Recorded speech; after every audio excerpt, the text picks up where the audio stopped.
Street. Oh, the misery. Oh, the misery. Yeah, man. You in your best life right now, dude. You think you complain so much all year. You finally made it happen, and we're out. So, and then you ain't even wear Eagle stuff, man. So I got the Sixers. I did Flyers right after they lost.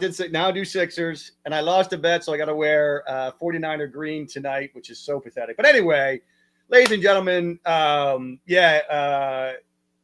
to the Fly Eagles Fly podcast here on the Broad Street Misery Network. And yes, unfortunately for J-Bliss, he caught way too much of my crossfire because I was getting so angry with this damn team and so fresh with his offense. But that's why we call it Broad Street Misery, and that's why we're here to talk to you, the fans, tonight here at 9 o'clock Eastern Standard Time, again here on the Fly Eagles Fly podcast on X, Apple Tunes, Spotify, Facebook, Instagram, TikTok, and YouTube. Thank you for joining us.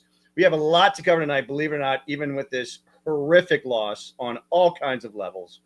And Jay and I will get into that. So thank you for joining us. Jay, I think we have a lot to discuss about this game that I think you and I were both frustrated with. So many aspects to it, so many tentacles to the end of this Eagles season. I think a little way too soon. I think we both can agree on that. Yeah. But let's get to this. I think our most biggest thing is, of course, we came out today. I can't believe it took 2 effing days.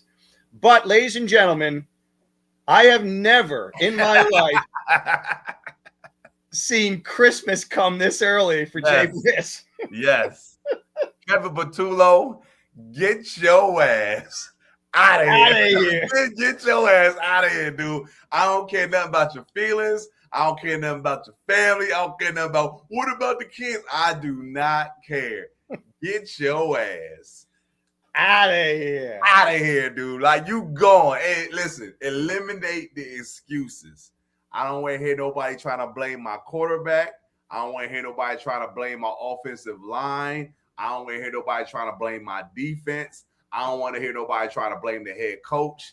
I don't want to hear nobody blame anybody else. If you eliminate the thing that all the fans knew what the problem was from week 2 on, the Eagles fans are very intelligent. We've been saying fire this dude for the longest time.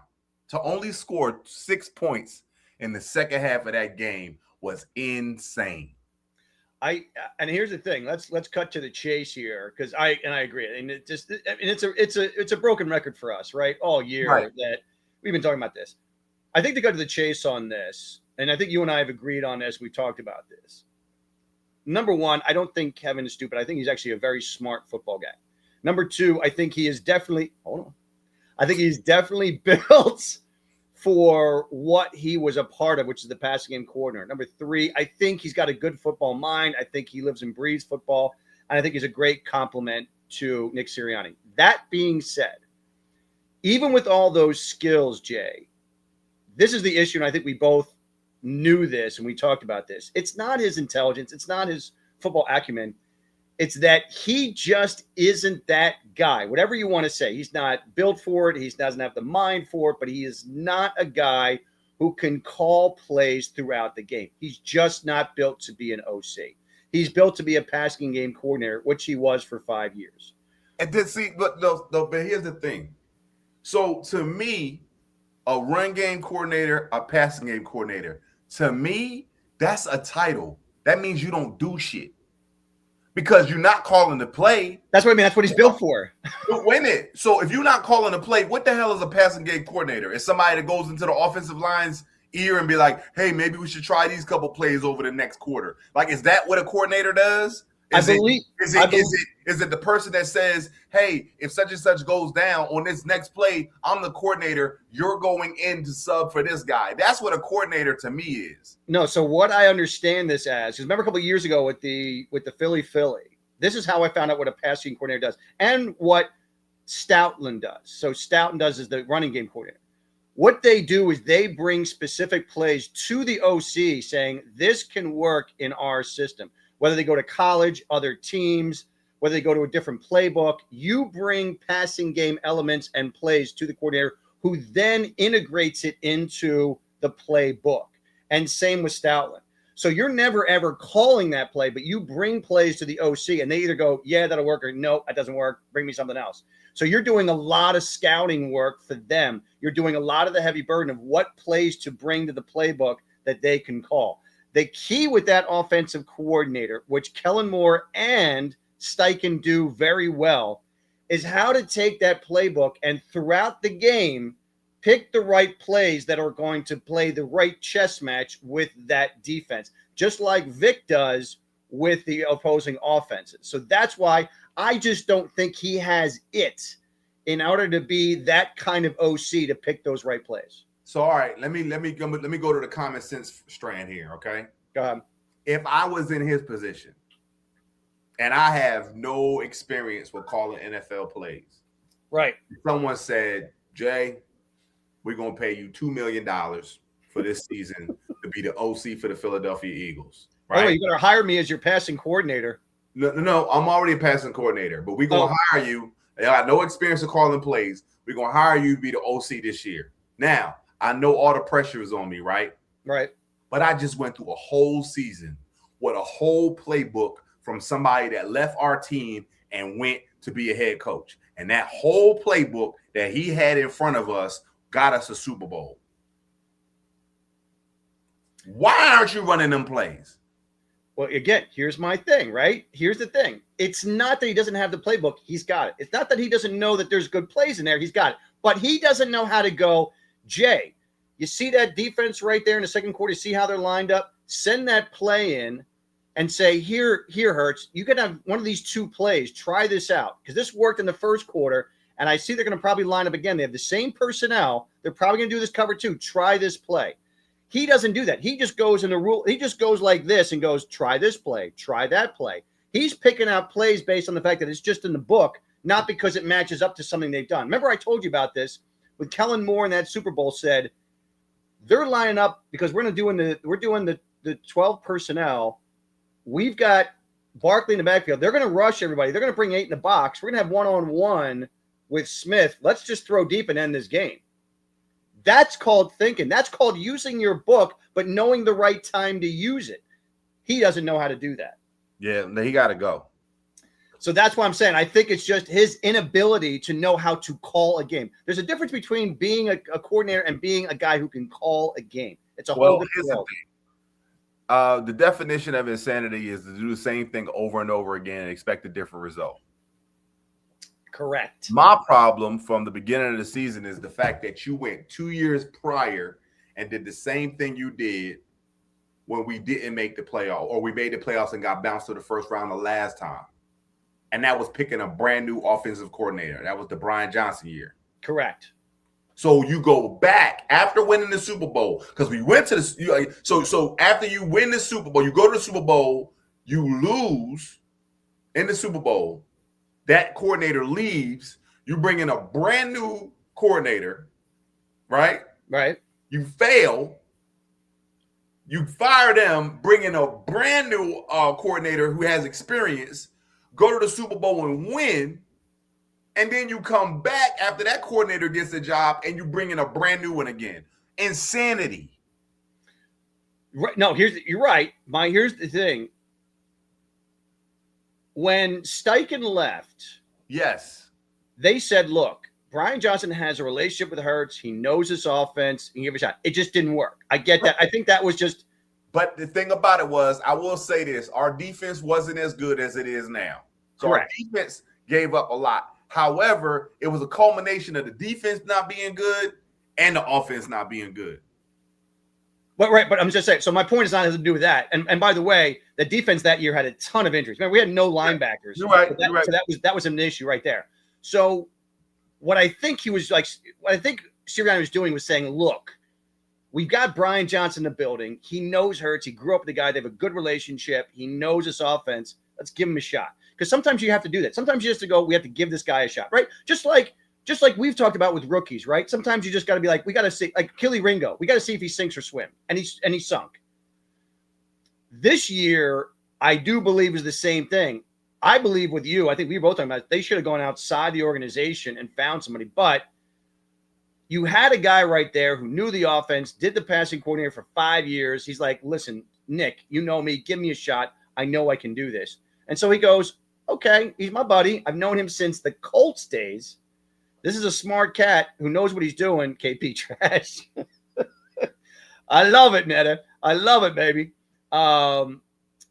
We giving him no shot. Yeah, I know. And so that's what I'm saying is that I think at the end of the day, Jay, it was nice for him to give him a shot, but you and I both agree that by mid-season, he should have taken it upon himself, taken him out of that position and say, Howie, I need a different eyes on this. Should we keep this guy on and give him his shot, or should we just end it now? And somebody should have told him, dude, end it now. He just doesn't know what he's doing. Just demote him back. I mean, forget saving face. You had a whole season you could have saved. The other thing is, like, you know, you are putting yourself. I think the arrogance of winning the Super Bowl put him in a position where he could be like, I can't do no wrong. A la Peterson. Right.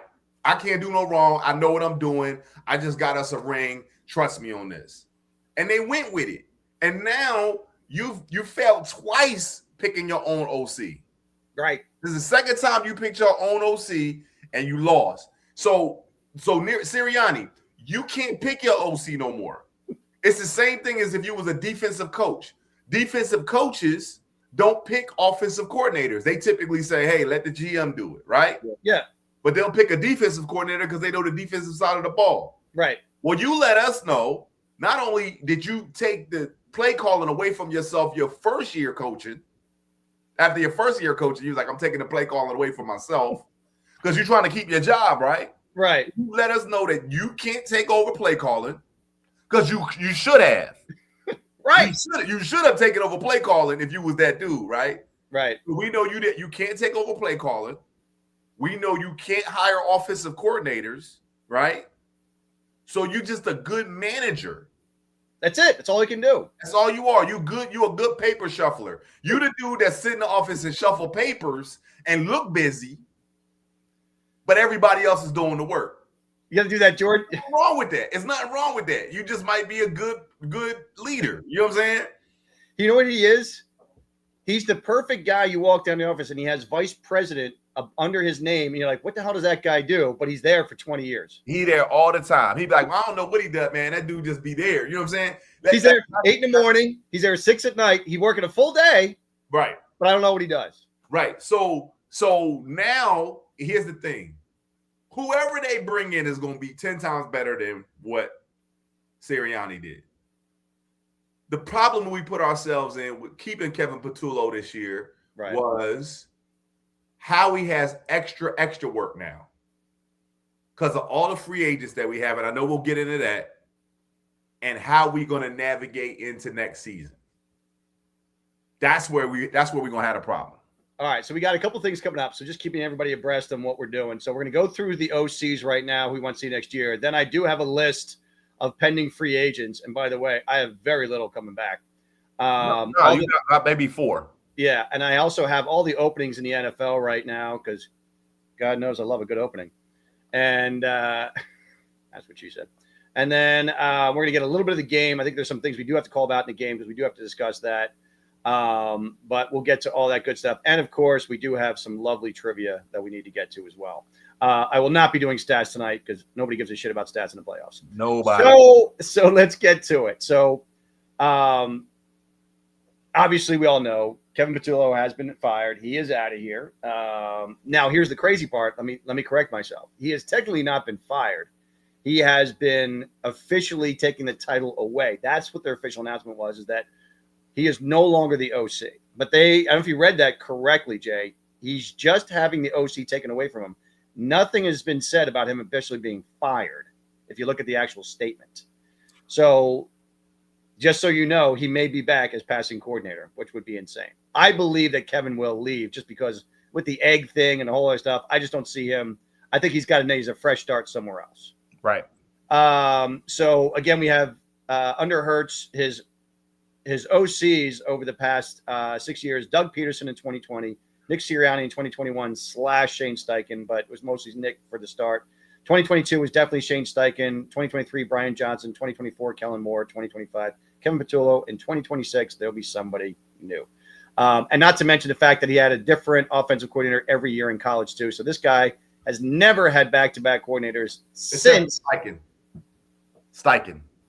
Kind of technically, but if you start at the beginning of the year, technically at the beginning of the year, whoever the offensive coordinator, he has not had the same offensive coordinator to start the beginning of every year since high school. Right. That's crazy. That is absolutely 100% crazy. Yeah, gotcha. All right, so let me go through some candidates, Jay, one by one here, and then you can tell me who you would like to see in here next year. And I'm not, and I have these in no order. It's just the order that I wrote them down. So we have Todd Monken. Now, who is Todd Monken? He is nearly 60 years old, kind of like Vic Fangio, probably not going anywhere. Definitely doesn't want to get any kind of head coaching position. Now, after he was fired along with Harbaugh and all the Ravens staff, and so he was the offense coordinator for the last 3 years with the Ravens. Mm-hmm. Now, does that guy hold any intrigue with the fact that the other aspect of this is wherever John Harbaugh goes, he's probably bringing him with him. So I don't know if you're going to get this guy anyway. But let's say he's available. Is this a guy that you want as an offense coordinator, being that he was the offense coordinator for 3 years with Baltimore? Yeah, they run the ball, right? Except for the playoffs. Except for the playoffs, right? They run the ball. They know how exactly right. They know how to score. And they just, in the playoffs, for some reason, they put all their onus on Jackson instead of what got him there. And that's the strange thing about it. I don't know what that's about. But if he brings that nonsense, hell no. But if he does what he does in the regular season and does it all the way through the playoffs, then yes, absolutely. And I think also, too, you're talking about a coordinator who understands a quarterback that is not really limited as a passer, but is not at his best as a passer. He's best as a runner and a game coordinator, even though Lamar has been an MVP multiple times, and he can be dynamic in the passing game. But we all know that Lamar's overall athletic ability and his ability to just elevate a game is there. I think this guy would understand this offense more than anybody else. I think he would be a fantastic fit. Mm-hmm. Mainly because I don't think he's going anywhere, even though he was a head coach. He's interviewed a couple times as a head coach. I don't think he's got that desire to get to that next level. Mike McDaniel. Now, this guy is only 42 years old. He's going to probably want to go back as a head coach. So if he came here and lit it up over a year, which he probably would, we would lose him right again. So I don't know how I feel about that. And again, he's also the one that McDaniel didn't defend Vic, but he also didn't bury Vic. So you're going to have to work with a guy that you kind of just let go. So it could be a little awkward there, but there's no doubting the innovative mind of Mike McDaniel. Right. I mean, it didn't work out as a head coach, but man, can that guy call an offensive game. I mean, we're talking about a team that he actually put up 72 points with this team. I mean, he knows how to put up points. So What are your thoughts with him? I look at him the same way I look at Howie Roseman. Like, he's not somebody that comes from a football background. He just been around the league. He's been around the office. He worked his way and found a way to make it happen. And I mean, you got to admire somebody like that. And I'm not saying he's an offensive genius, but he's had head. I mean, would you rather bring somebody in that was a head coach as a coordinator? I think that's a plus. I guess so, but I mean, he does come from the Shanahan coaching tree, which I thought is pretty nice. That's good too. I mean, like I say, it's gonna be hard to talk. It's gonna be hard for me to say no to anybody after what we just went through. That's like asking me who do I want for a head coach after Rich Kotite left. Like, anybody works. You understand what I'm saying? Well, you might have some opinion about who have a car. It's like somebody that doesn't have a car. Anytime they see a car, they're like, "That's a nice car." Of course, a nice car. You don't have one. Kevin Stefanski. Browns fired him after 6 years. Fortunately, he was saddled with a head coaching job. But here's the crazy thing about Stefanski. He's more likely to get a head coaching job before he goes to OC again. True. Realistically, you'd like to have him. He was head coach of the year twice. So the problem with Stefanski is don't let him come in and the offense is buzzing, and then Sirianni's doing Sirianni shit, and then the fans be like, "We should fire Sirianni. We want Stefanski as a head coach." Like, don't do that. I could be bad. Now, see, that's a good opinion because there you might be like, Kevin wouldn't be my first choice. So there you go. I mean, it might be like, yeah. Well, here's the thing. It's like Nick, the only reason Nick is not on the hot seat is because Patullo is here. Right. If it wasn't Patullo, they'd be calling for Nick. They'd be calling for Nick to get fired. Very true. I mean, it's right. It's like he's taking all the spotlight away from Sirianni. 100%. Cliff Kingsbury, would you like to see him here? Now, Cliff Kingsbury, again, he was the offensive coordinator for the Commanders the past 2 years. Yes. You like him? Okay. Of course, we talked about this, and I told you in a heartbeat. Brian Dable, who was the last head coach of the Giants, I think he would be fantastic here. Yes, 100%. And I don't Dable as an offensive coordinator and Fangio as a defensive coordinator, that's back-to-back Super Bowls. I would think so too, because Dable's a no-nonsense guy, just like Vic is, and Dable's very respected. I don't see any. I saw a lot of the offense to me. I don't know if you saw this year, Jay, but it looked like a lot of offense was kind of just discombobulated, very much like 2023. Everybody wanted to do this and that. Everybody's kind of outspoken. Whereas in 2022 and 2020, I mean, there was nobody saying anything. Dude, just the penalties alone. Right. I mean, the penalties, I mean, it's undisciplined. I don't think they respected Patullo. And you just have to have a guy that's got to come in who's going to command. Like Kellen Moore came in, and he looked like he didn't really say much, but for some reason, you saw Hurts and the whole team just gravitate towards the guy and say, okay, whatever you want, we'll do it. Right. Here's another one I thought, you might want to look at. Nate Shielhase, whatever his name is. This guy is 35 years old, a quick riser. He began his coaching career in Illinois. He was the OC at Iowa State, in Illinois, and then Iowa State. The last 2 seasons, he's worked under Sean McVay as their passing game coordinator. No. Okay. Fuck no. And that's the thing. That's the same thing we talking about. You talking about somebody that has no experience being an offensive coordinator. Why bring him in? Let him go somewhere else and fuck up. Don't come here and give him the keys to the damn Ferrari. Okay, so you don't like him, but we have no room for anybody that doesn't have this experience. This is not an on-the-job. It's not a team that has potential. We were defending Super Bowl champions. You don't just give somebody keys to that. So he was under Sean McVay, but I don't care who he was under. I don't care if he's under Bill Belichick. Has he been an offensive coordinator before? At the college level. Get the fuck out of here. No, you haven't been one in the NFL. Get your ass out of here. Out of here. No. All right, Clay Kubiak has also not been a coordinator, but he was basically the OC under Kyle Shanahan, who calls the plays. If you have not won a national championship in college as his head coach, get your ass out of here. No. Would you want the OC under Kellen Moore down in New Orleans? That's Doug Nussmeier. Nope. Okay. Nope. So this is the thing. Kellen Moore was an offensive coordinator. He got the head coaching job, so he had to just grab people to fill in his roster. Right? His offense is still his offense. His offensive coordinator might only be a puppet. He might only be a title holder. He is a title holder. You see what I'm saying? All right. That's what I'm saying. That's why I got to ask you. A passing game coordinator. He just got the OC title. Zach Robinson is a former Sean McVay assistant who began his coaching career as assistant QB's coach. Robinson spent the last 2 seasons as the Falcons OC. But when Raheem Morris got fired, he got fired. So he has been the Falcons offensive coordinator the past 2 years. Falcons didn't look good at all to me. All right. So you don't want him. Nope. How about Mike Kafka, who was the OC under Dable and then took the head coaching job? He was the quarterback for the Miami Hurricanes, wasn't he? Yes. Look at you now. You're kind of thinking about it. He was the OC for who? So he had a few positions in Kansas City before taking the OC job with the Giants with Dable. But I guess he was again a title holder because Dable really called the plays. Nah, I'd rather take Dable. All right. David Shaw, Stanford head coach from 2011 to 2022. He was back into coaching and served as Lions passing coordinator, your favorite title, in 2025. The Lions did have the NFL's number 3 passing offense this past season, though. Oh, nope. Mike LaFleur.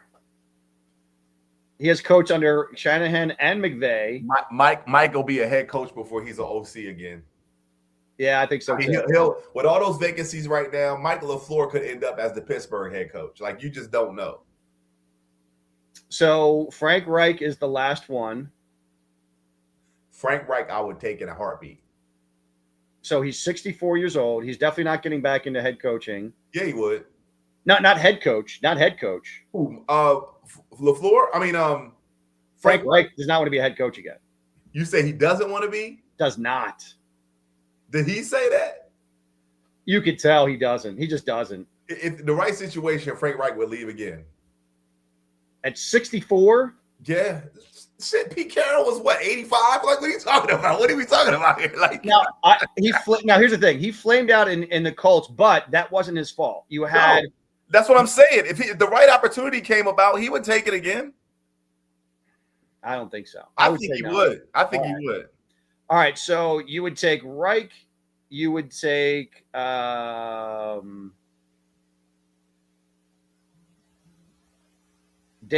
You would take Kingsbury. You would take Stefanski, even though he probably wouldn't come back. You would take McDaniel, and you would take Todd Monken. Okay, so there's a good couple bunch of candidates. Dickerson was way too big this year. It's too slow. You know, Snapback Jug. I don't know. Wow, that's a crazy name. Dickerson, by the way, that's a good point you bring up. Dickerson actually acknowledged this year that he's been playing with 3 different injuries. Mm-hmm. He's got a lot of work to do in the offseason. He's going to have a couple of different surgeries. So he's hurting. I think he's got to get that knee done. The one he kind of messed up before the season. Yeah. I think that knee bothered him all year. I don't think he was able to plant, really do stuff. I don't think he was himself. So if he gets himself cleaned up, and now they got time. Now you've got all kinds of months. Like, I don't want you coming back for OTAs. I want you just back for training camp. Yeah. So you got 6 months to clean yourself up.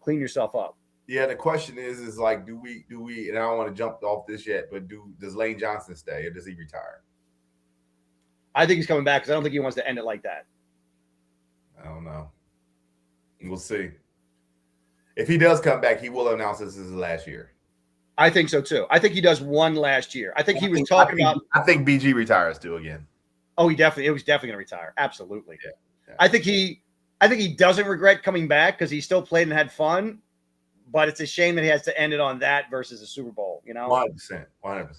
All right, so head coach openings. You got Dolphins, Ravens, Giants, Titans, Falcons, Cardinals, Browns, Raiders, and the Steelers.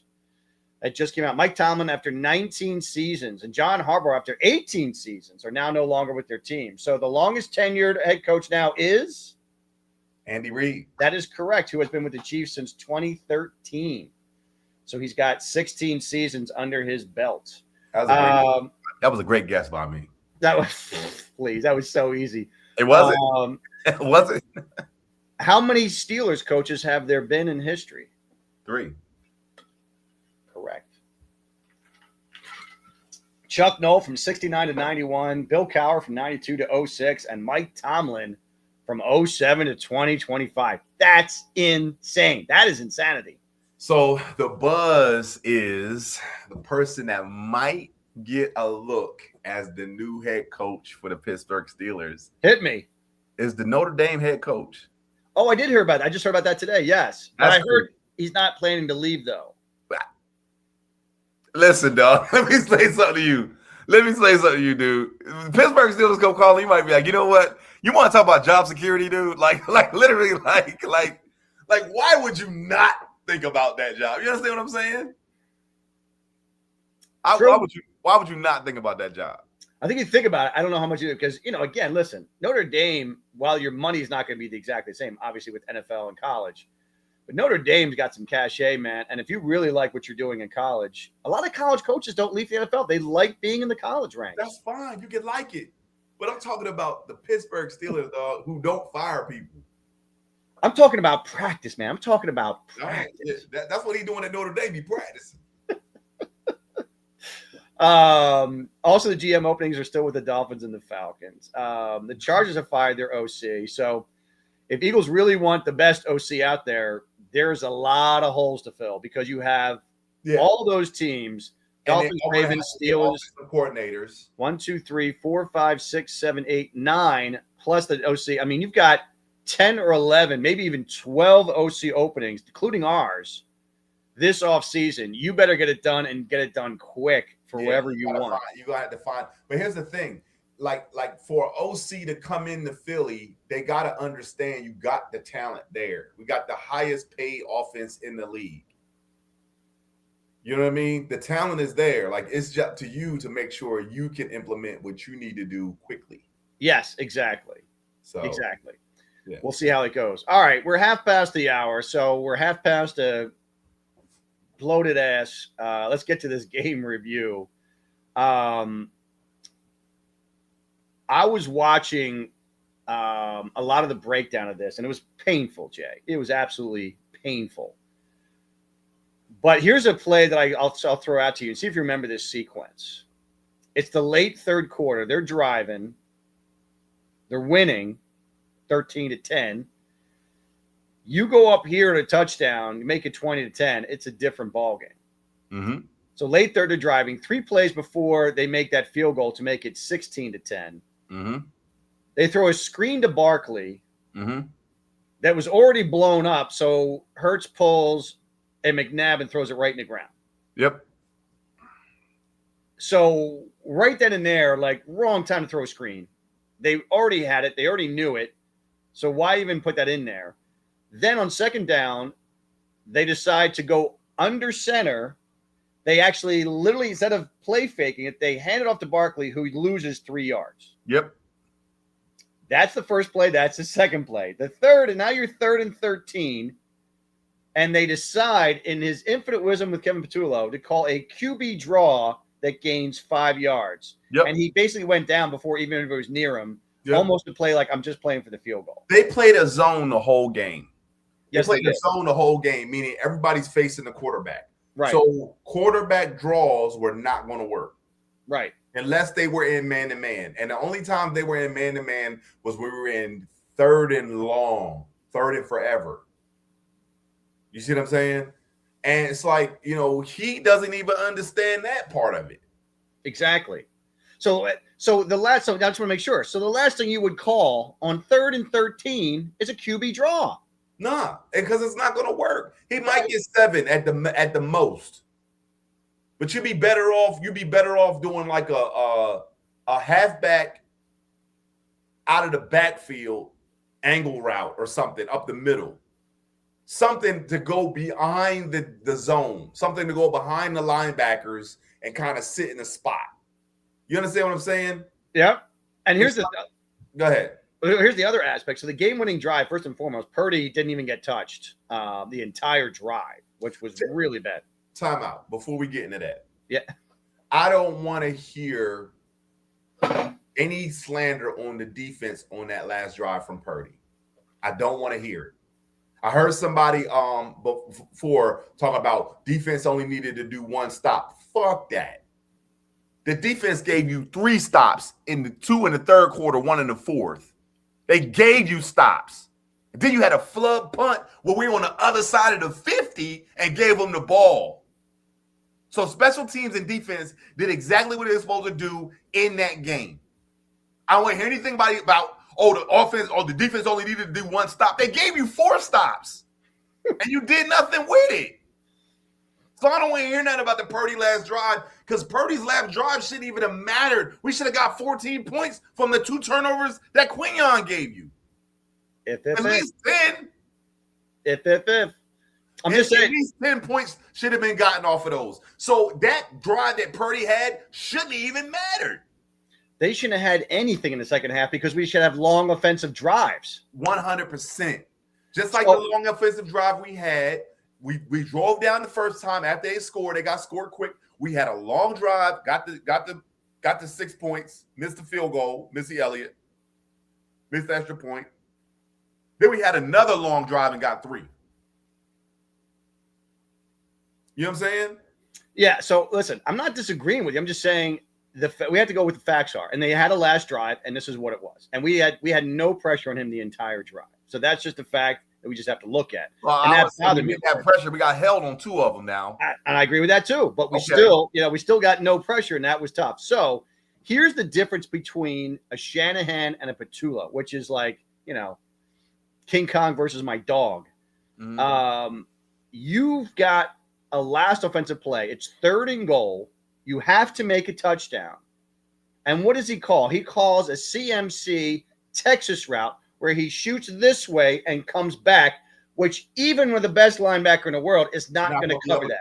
And it was a solo route. It was the only person he was looking at the whole time. Because they had schemed, and this is the difference between him and Patullo. He schemed to everybody start here and then slowly move across the end zone. Did you see how they just all swept from left to right in front of Brock Purdy? So the only person left by themselves, and he was wide open, was CMC because he did a nice Texas route. Did I see one Texas route? Did I see any wheel routes? Nothing from Patullo that would be perfect for a zone. Nope. Because once you get past that first guy, if you can get around that first guy, there's a gap between the zone guy behind you deep and the guy short. There's that little middle area. That's where you throw it. Yep.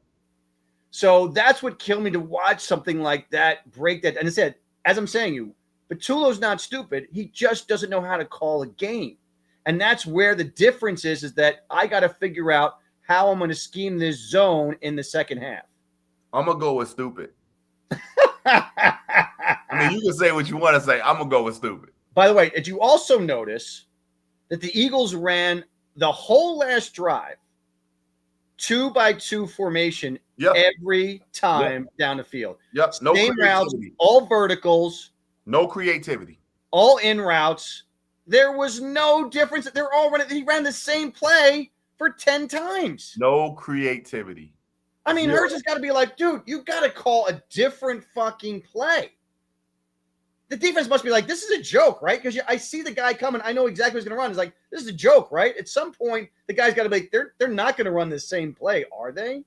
Yeah. So every play, and then second down, Goddard, if he hung on a bit longer, if there was one play where if he had hung in a little bit longer, like that Hurts held a little longer, he had Goddard a little bit, but there's just no time where those guys really broke free on any play. They just didn't break free because it was the same route. Dan Orlovsky called it a high school offense with little to no scheme. I agree. Nick Foles would be a good offensive coordinator. I would like Nick Foles. I would like Nick Foles. And here's another guy that I would say also he would be happy to be OC and never want to be a head coach. I think he would enjoy calling plays. I mean, he came in with Philly. He knew what he wanted. Yeah, Nick. Yeah, 100%. And he's got a big dick. So here you go. Whoa. I mean, that's not a selling point for me. Hey, like whatever, dude. Let's the next subject. It's really amazing to have this kind of talent on this kind of offense and consistently underachieve. So that's what it's like. So, I hard to believe that on the last play, by the way, when they called a timeout, Patullo, Sirianni, they huddled together with Hurts. And the best you can come up with is a play where nobody's open. But that's been all year, though. I mean, that's been all year. I mean, your best play is throwing. It's been all year. Like the thing about it is like when Smitty's dropped that pass, I was like, there's no way. That was big. I mean, it was like, dude, it's like you really Smitty catching that ball gives us the first down. We get 4 more downs. And I'd be like, all right, we got a chance. We got 3 more chances to get in this end zone. You see what I'm saying? Right. And him dropping it was like, dude, like, what you gonna do now? They wasn't gonna run the same play again. They knew better than to try to give it to Goddard again because Goddard was gonna be double teamed no matter where he was at. Right. They knew that he was going to be the safety valve. Yeah. So I mean, it is what it is. And at that point, it's like, part of me was wishing that it was going to happen. But you know what? If it wasn't this week, if it wasn't that week, it was going to be this week. I think that the theme of this year, if you watch the entire second half of almost every game this year, negative running yards. Right. Key penalties all the time in the second half. Key penalties. Right. And no offensive production in the second half ever. Right. And not only, and here's the thing, not only key penalties that were hurting their drives, but there was a lot of times where they would have a 12 to 15-yard gain that would be negated by a penalty. Right. But here's the crazy thing. Knowing the offense that we had and knowing our, I guess, habit of not scoring in the second half, do you really think we was going to win in Chicago?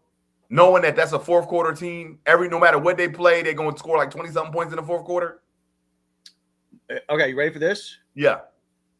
I believe if we had squeaked by the Niners, and this is crazy. This is what I literally envisioned. I said we beat the 49ers, and I thought we beat them by about 10 points. I really thought that. We should have. Then we go to Chicago, and here's the crazy part. I actually envisioned them blowing out Chicago. Like just blowing out. Now, hold on. Yeah, go ahead. I had them going into Chicago and blowing them out. Just the way I saw it, they were going to blow them out. It was going to be something like 24-7. I think Caleb Williams is just going to fall on his ass. So it was a big win. Then here's the thing: we went to Seattle with their defense, and we got absolutely snockered. I mean, it was a blowout. It was we had no offense. Our defense couldn't hold them that well. We held them to like 20 points, but we scored like 6 points, 2 field goals. That was just like, if that was the scenario that happened, Patullo probably sticks around. You think so? Yeah, because they got a reason to. Oh, we were only one step away. He's gonna be one step better next year. Like that's the kind of shit they would have been talking about. So you literally think this is the best scenario that could have ever happened? 100%. Get embarrassed. Look dumb as hell. And real fast. It's easy to forget how bad you looked if the success is later, right? Here's the crazy thing. Like people, I'm going to use this example again. Do you remember how bad Nick Foles looked when we beat Atlanta? Right. Big time bad. We really could have lost that game. We should have lost that game. Right. And then we beat the hell out of the Vikings, right? And he balls out the Super Bowl. People forget how bad Nick was in that first playoff game, how bad he was against the Raiders 2 weeks before that, and the Giants game.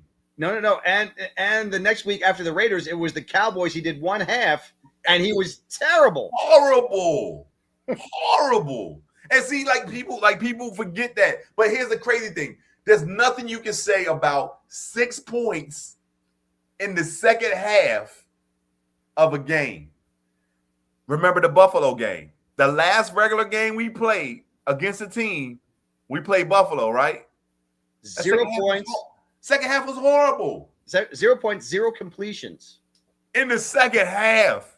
The whole half, no completions. Let's forget about the Dallas game. 0 points second half. 21-0, and then you don't score anything. Dude, so why wouldn't we lose that way in the playoffs? Well, here's my thing. Number one, it's a sad, sad story that you got to get embarrassed at home for you to finally fire your offense coordinator. I really think they would have fired him if we got blown out by Seattle. I really think that would have been so. But to your point, it wouldn't be a guarantee. You're right. There might have been some hesitation. Right. I still believe that Howie and Laurie carry a lot of weight, and they would have said, listen, I know you got the Super Bowl, and congratulations, but we still run the fucking show. And you know what? We're getting rid of Patullo. I think that would have pushed it over the edge. No, here's the thing. They probably put a picture up of Doug Peterson and Press Taylor and was like, you want to stick with this dude? Because if you do, there's the door. Holla at your boy. I like your scenario much better. Yeah. No, he walked in the office. This is what happened. He walked in the office. Let me show you what happened. This is a perfect example, right? This is what happened. They walked in the office. Nick was there. They said, "Hey, Nick, what's going on?" They was like, "What's that, Terry?" He's like, "What's this? Oh, this is your contract." He was like, "So who do you want as your offensive coordinator next year?" He's like, "Well, I'm thinking about Kevin." He's like, "Who?" He's like, "I don't think I want Kevin." He's like, "Okay, that's cool. All right, we can." Get that tape out. Let me get that tape. Let me just run that tape. Let me get that tape. You need this masking tape right here? Exactly. 100%. That dude walked in the office. They was like, he's like, "What's that rib?" He's like, "What's this?" Like, that's your contract. I know you're talking about the defense, and I think they still played fine. I agree. But let me throw some things at you. Let me just throw some things at you before you get all nuts. They did give up 361 yards. The San Francisco 49ers, with very limited and without George Kittle, were 6 of 11 on third down. And they gave up plays to Demarcus Robinson and Jawan Jennings. Yeah. Jawan Jennings hasn't done anything in like 10 years. Yeah. So you guys funny, Devin and Bubba, the Dudley boys. Who's Devin and Bubba and the Dudley boys? Oh, I'm from wrestling. Oh, he's a wrestling dude. I'd say, I mean, do you have any thoughts about them giving up? I mean, getting trashed by Demarcus Robinson and Jawan Jennings. Nah, because here's the thing. And that was early. That was nothing to do with the offense. You're right. So the first drive with Robinson, right? The 2 big catches from Robinson, that got them down there to get the score. That was like, all right, cool. But then you realize those other big chunk plays that they got, like that's no different than we had during the season. Like you get the chunk plays, you get down to the red zone, and then we lock down and do what we're supposed to do. Right. This last drive that he had, yes, they did get in the end zone. So they scored 2 touchdowns. They scored 2 touchdowns, right? Right. And the others was like field goals. Yeah. Right. But the thing about it is we won the turnover battle. We did. It's still stuck in my head that Quinyon Mitchell gave you 2 interceptions. And then the muff punt where you get the ball on the 48. And we came away with nothing. We actually lost yards. Dude, that is so crazy to me because in realistic terms, at a minimum, you're supposed to at least have 13 points. At a minimum. A touchdown, 2 field goals at a minimum with 3 turnovers. Because it wasn't like he turned each time Quinyon intercepted the ball, we was at least the 50. Yeah. Yeah. So you're trying to tell me you couldn't get in field goal range off of 2 turnovers? 3 times you had the ball at the 50. You got to put one of those in the end zone. What, dude? And so I don't want to hear nothing about what our defense did. Like I don't want to hear that. Our defense did everything they could do to win you that game. You can't ask for nothing else. They gave up 500 yards. They gave you 3 golden opportunities to put up 21 points. Which could have changed that game. Dude, we only had 19. So we had 19 on our own, right? We had 19 on our own, right? And I'm going to give you 3 turnovers, right? And you like, oh, no, we're gonna stick with 19. Like fuck, dude. Talk to me about A.J. Brown. Let's get a little more into the game, but A.J. Brown. So My biggest thing with this is he had a tough game. It's not a normal game for him. Nope. Even Brown had, even Smitty had some drops, which is insane. Right. My biggest thing is I hate hypocrites. Right. You mouthing off all year. I ain't getting this. I ain't getting that. Talking to the press. Yeah. Sharing everything in the locker room that you should not be sharing. He's not wrong. Everything he said, he's not wrong. But you keep that in-house. You don't spread it. So he had no problem telling the world all his issues. I ain't getting this and that. Then you have a bad game, and you need to go up and stand up the spotlight, and you leave early? Nah. So here's the thing. Out of here. This is the thing. This is what I want media to do. This is what I want the media to do for A.J. Brown. Because I don't think A.J. is going anywhere. I don't think the team, it wouldn't be smart to let him go. All right. And the reason why is because it impacts us more negatively to let him go than it does just to keep him. Now, you can be unhappy and you can sit here, you can get your check, but you won't get any extra incentives, and you can be that asshole. You can be that dude. You understand what I'm saying? You can be the Antonio Brown. Go ahead. I don't care, right? But here's the thing. When the next season starts and you go out and you have a 3-touchdown game, and the media be like, hey, y'all want to talk to me? And they be like, nah, we don't talk to you. We don't want to hear what you got to say. Let him mouth off and start tweeting again, and nobody say anything to him. Ignore the hell out of A.J. Brown, right? Now you start getting your feelings because you're not getting the attention you want. You want to be in the spotlight, but when the spotlight is on you in your biggest moment, you F up. Now, me as a comedian, you as a comedian too, right? Sometimes we do get them spotlight opportunities.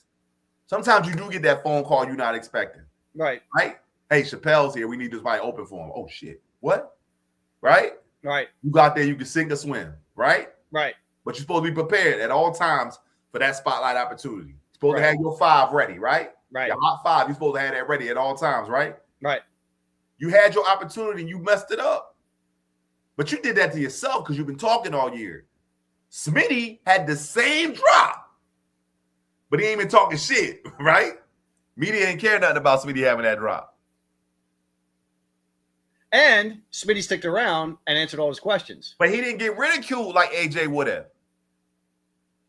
You know what I'm saying? Remember the game in Washington when Smitty dropped that ball, and if he would have got the ball, they would have won that game, that Washington game when Hurts got hurt? Last year, yeah. And what did Smitty say? He said, man, I got to make that catch, man. He's like, I can't, I got to make that. That's all he said. Yep. That's all AJ had to say. I got to make that, dog. I got to make that catch. That's me.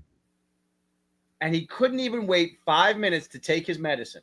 Nah, he don't want it. You don't want to listen. If you don't want to face your responsibilities, you can't be that loud in private, right? And then be that quiet in public. You know what I mean? You want to be the Twitter fingers and all that stuff. And if you're not happy here, here's the crazy thing. I think AJ was unhappy with Patullo. I think so too. Absolutely. But I think his acting out was his way of saying, I don't like Patullo. Everybody else tried to keep it professional. Now, if he come back in and now he all like, he ain't got nothing to say to nobody, we already know what it was. Because he was kind of a problem with Kellen, right? Little bit, not much. The whole Ricky Book thing, I didn't get that because they said he always did that, right? Yeah, and I think that's bullshit. But here's the thing, you're right. The only time that it got bad, and then remember he had the Steelers game and everything got quieted down. He got his yards, he got his touchdowns, and you never really heard from him since then.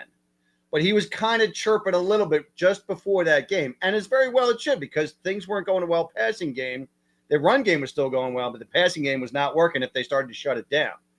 So that's when Moore kind of schemed him open a little bit. But that's the difference between Moore and Patullo. He schemed him open so that he could get his catches. Right. So you're right. But he didn't sound off as much last year as he did this year. This year was a whole different story. And I think you're right. I think you're dead on that. Because he had no way of getting her open. And see, AJ knew them routes was bullshit anyway.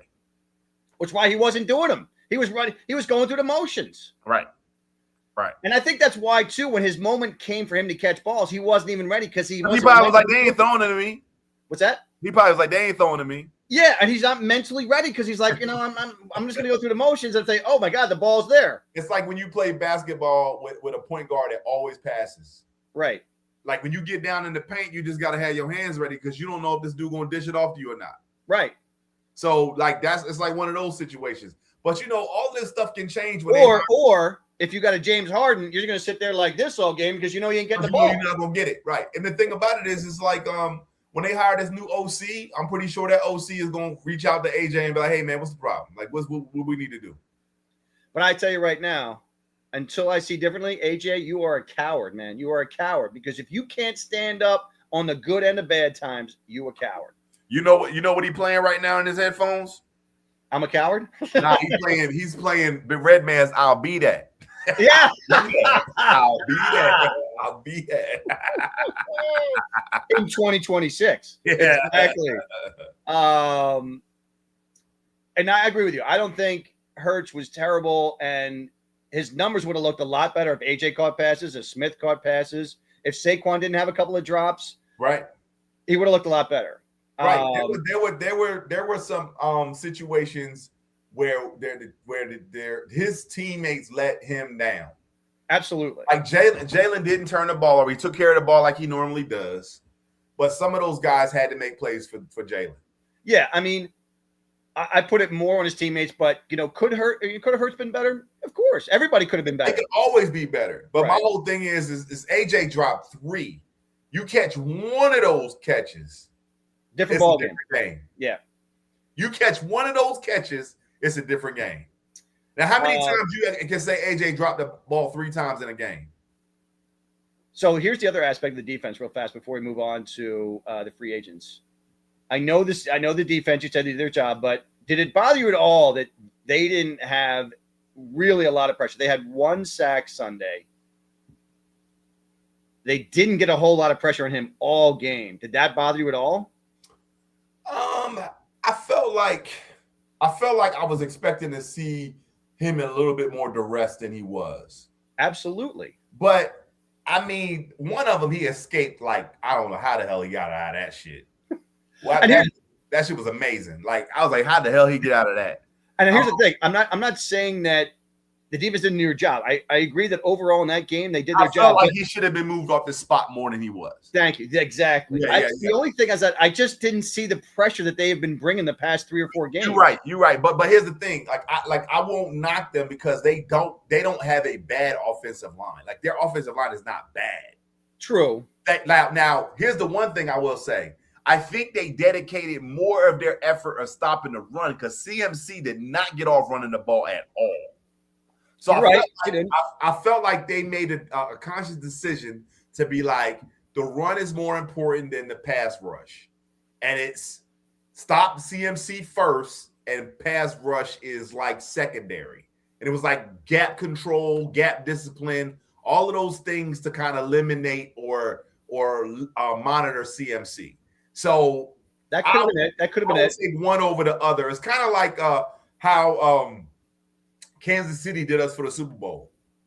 It's like, hey, everybody else gonna have the ball out because Saquon ain't getting shit. Like, and that was like, that's how I kind of look at it. It's like if you put all that on a pass rush, CMC is gonna burn. It's like something's got to give. My whole thing is Jawan Jennings and Robinson and all those people that got off on us.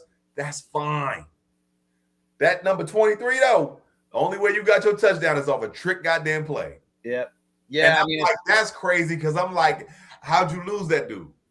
Yeah, because Reed Blankenship is an idiot. Well, Reed might not be here next year. Yeah, I know. I say. So we're getting to that in a sec. So yeah, Eagles failed to score a touchdown in the second half. 6 games this season. 6 games, including Sunday. And here's the thing. Ready? It happened 6 times this season in total, including the playoffs.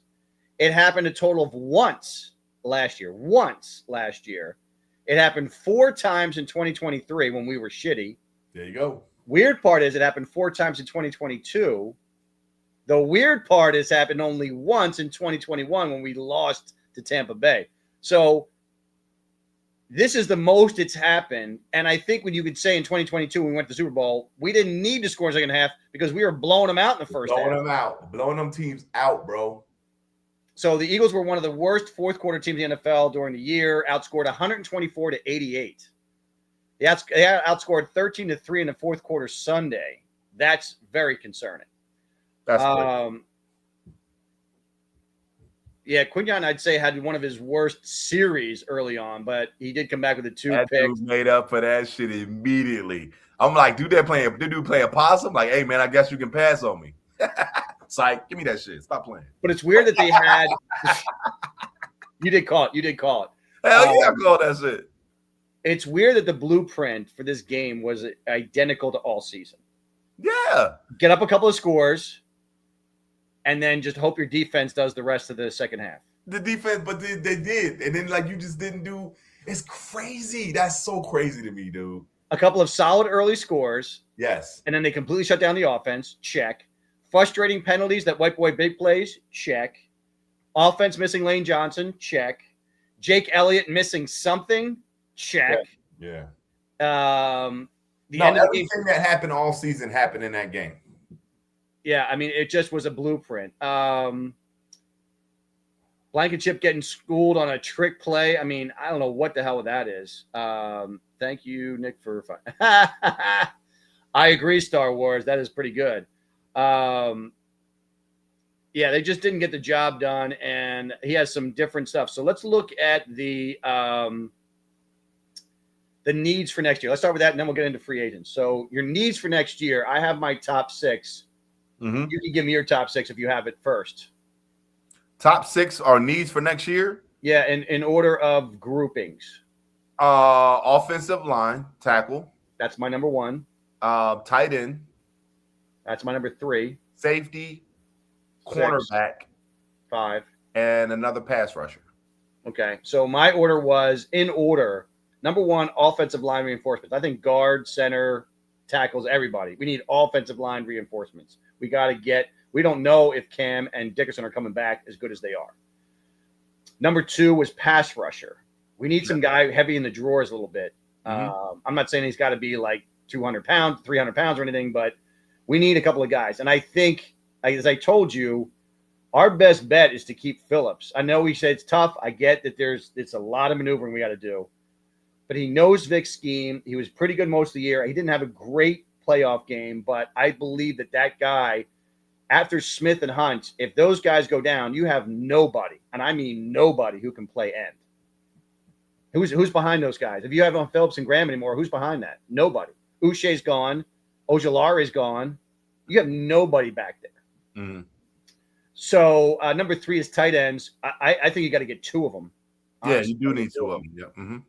Because I don't want Grant Calcaterra back. He's absolutely cannot block, and he's a you might be able to get Kyle Pitts.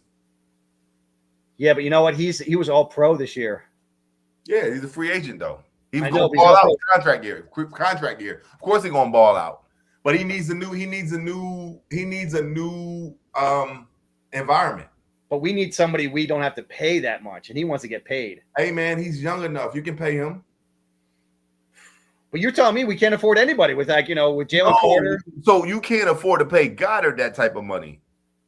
You can pay somebody that's going to be on your team for the next 5 years. Okay. You take care of a need and it's taken care of. All right, I could go with that. Yeah.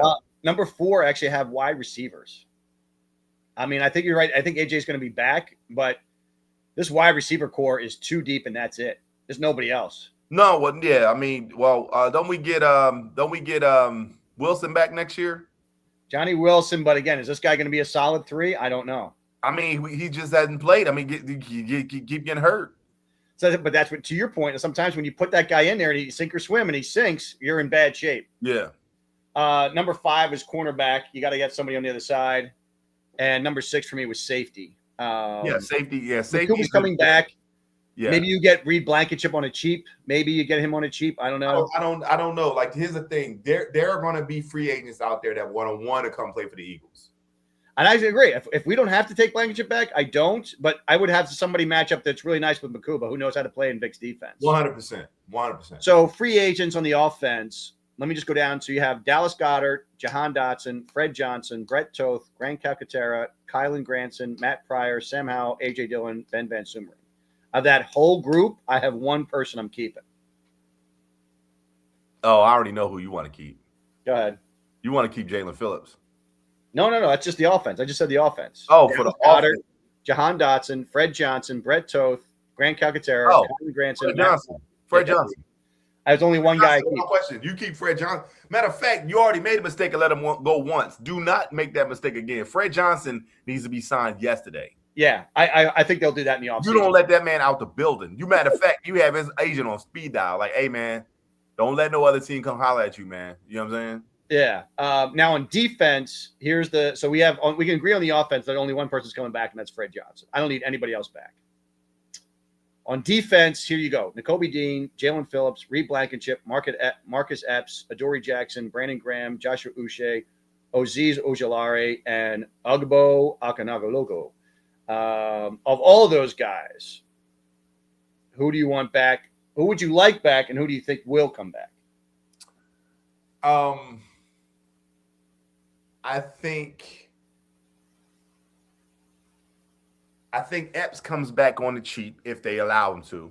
I agree. He'll come back on the cheap because I don't think there's a market for Epps.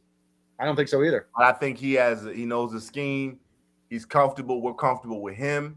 Whether it's a backup role, I don't think we go into the season with Epps as our option, right? I think he's the fourth safety, and I'm happy with him as the fourth safety.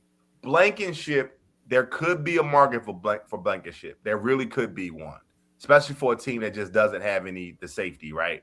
Right. I think he offers a discount rate for the Eagles for the fact that he wants to stay and he wants to be around with Coop. Right. exciting whites. Right. I don't think we can keep Nakobe Dean. I agree.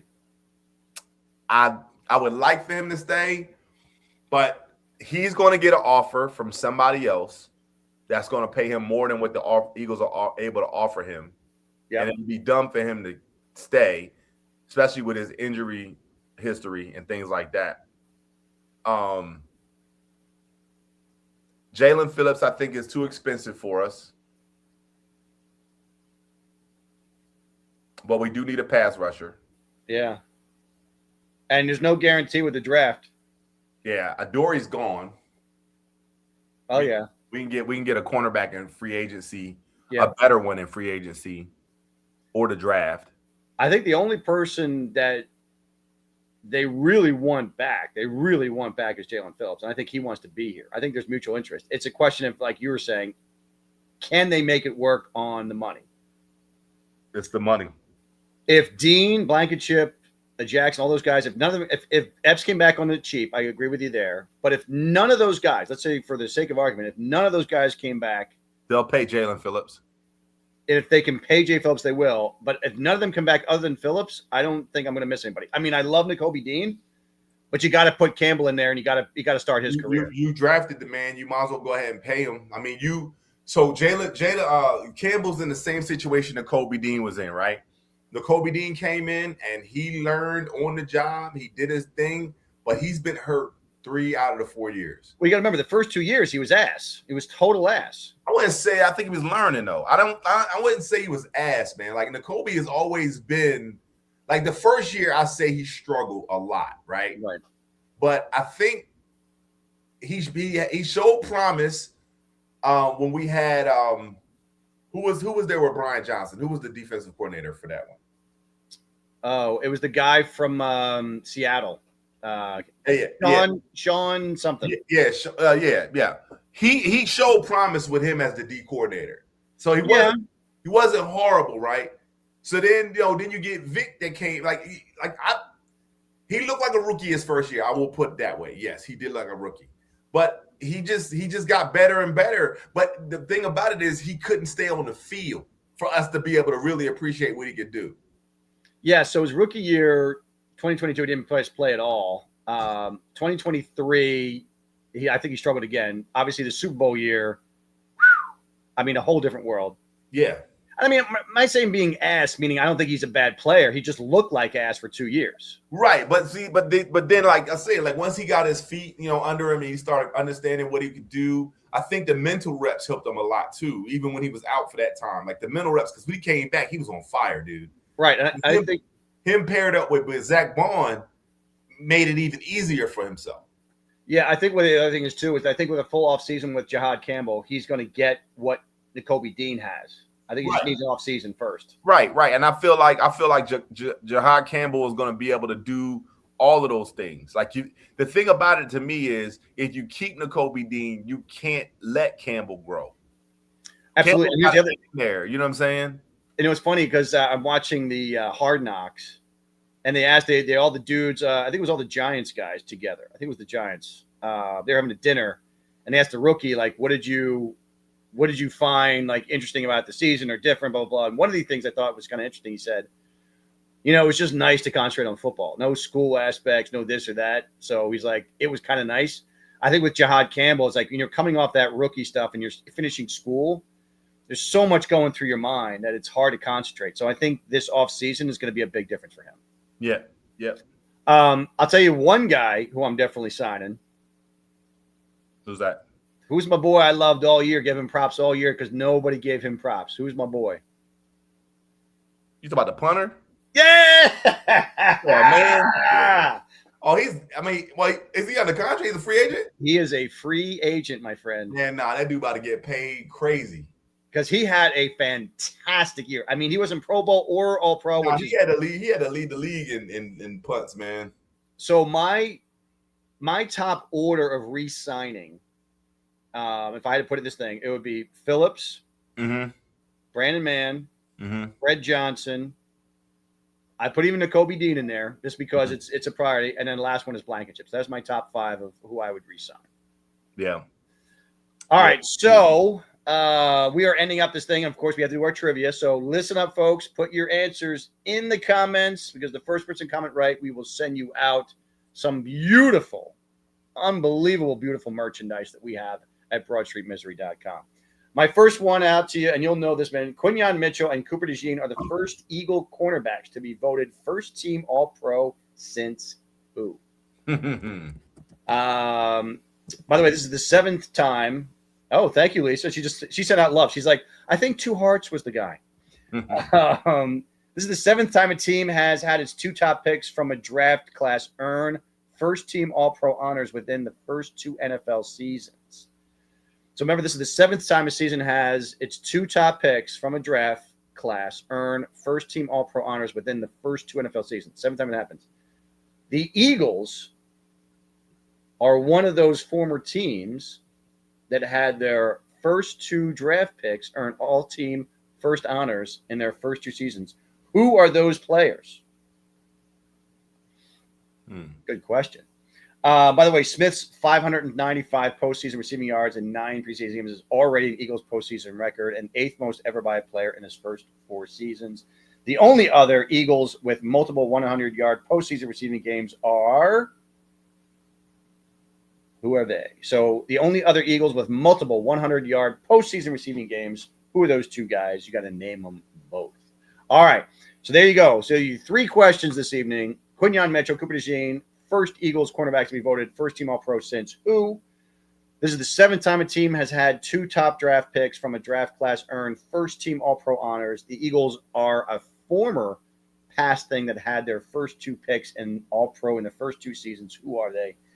And then the last but not least, Smith leads the Eagles in postseason receiving yards, but there are 2 former Eagles who had multiple 100-yard games in the postseason. Who are they? All right, there you go. There's your trivia. There's all of our stuff.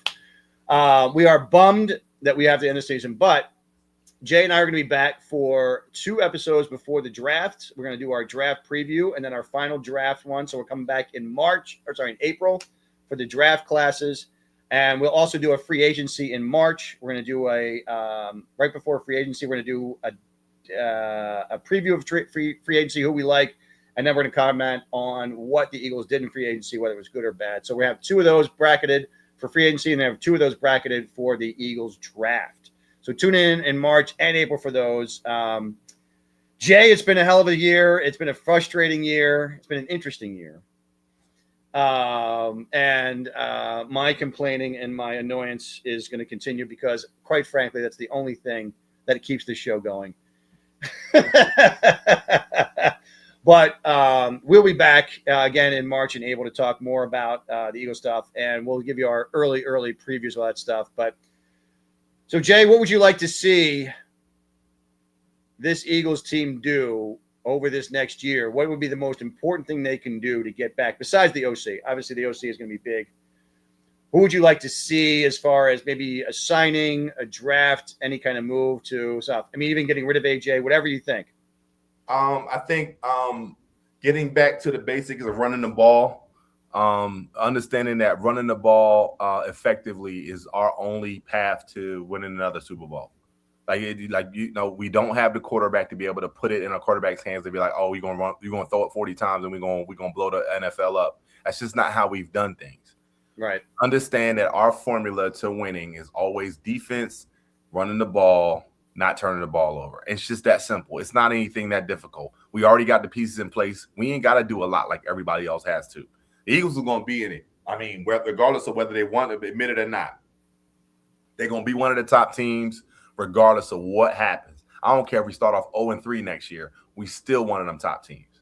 It's just what it is, man. So it ain't that many. Howie's job is not as hard as everybody thinks it is right now. It isn't. It isn't. I think it's. I mean, my biggest thing is what I would like to see for next year is some sort of either rebuild or surgeries, whatever, for the offensive line to get them healthy for next year. That's right. And this window, I say our window right now is 2 years. We got a 2-year window to get a Super Bowl. Well, to me, everything up. I think we have the youngest defense in the NFL, so I don't think it's 2 years. That's probably 3 or 4 years. When I say blow up, I'm talking about you start thinking about quarterback again. You start thinking about receivers again. Like you start rethinking everything. I'm not saying Jalen can't be here for 5 more years, but I don't see that being a thing. If he doesn't get back to the Super Bowl and he doesn't continue to show progress, I believe you're right, is that they're going to get frustrated with him and move on. Yeah, I mean, like that's the thing. It's like, when McNabb was with the Eagles, the reason why McNabb lasted as long as he did is because in the early part of his career, his legs were very important in who he was and how he was able to continue plays and do what he had to do. McNabb stuck around as long as he did because he was still very capable of being a pocket passer too, without utilizing his legs. And when he got slower and older, he was still able to make those throws. Right. Andy, being in his genius wisdom ways, was able to get a couple more years out of McNabb before he had to go to Vic. Yep. There you go. All right. And so that's what we're dealing with. Well, everybody, thank you for tuning in for the 2025 season that unfortunately ended a little early. We expect to see you back in 2026. Again, we will be back in March and April for the free agency as well as draft. And then we'll be back again for training camp back in August. So thank you as always for tuning in. Sorry it ended early, but you can always catch us in old clips and everything you want to see. And again, on X, Apple Tunes, Spotify, Facebook, Instagram, YouTube, and TikTok. As always, I'm Corey Alexander along with J-Bliss. And thank you for tuning in for Fly Eagles Fly podcast on the Broad Street Misery Network. Please check out, again, the trivia questions for tonight. Send your answers in and check out the merchandise on BroadStreetMisery.com. We love you. We'll see you again in March. God bless you. Take care. Peace. Go Birds.